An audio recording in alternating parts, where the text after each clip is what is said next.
कृपया वीडियो में नए हैं तो वीडियो को लाइक एंड सब्सक्राइब करें। अधिरथ निसंतान था, इसलिए उसने बालक को अपने छाती से लगा लिया और घर ले जाकर उसे अपने पुत्र के जैसा पालने लगा। उस बालक के कान अति सुंदर थे, इसलिए उसका नाम कर्ण रखा गया। कर्ण गंगा जी में बहता हुआ जा रहा था कि महाराज धृतराष्ट्र के सारथी अधिरथ और उनकी पत्न राधा ने उसे देखा और उसे गोद ले लिया और उसका लालन पालन करने लगे। कुमार अवस्था से ही कर्ण की रुचि अपने पिता अधिरथ के समान रथ चलाने की बजाय युद्ध कला में अधिक थी।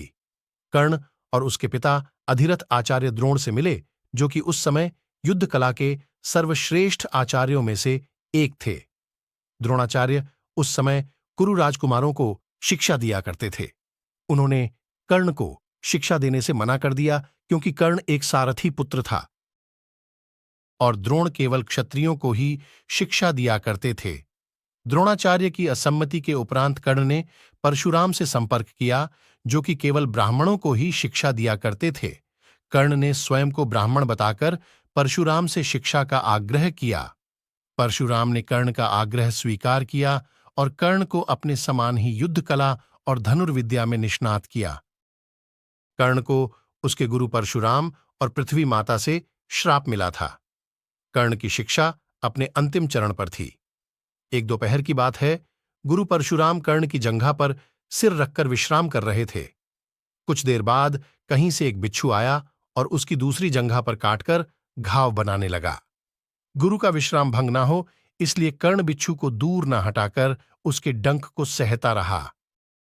कुछ देर में गुरुजी की निद्रा टूटी और उन्होंने देखा कि कर्ण की जांघ से बहुत रक्त बह रहा है।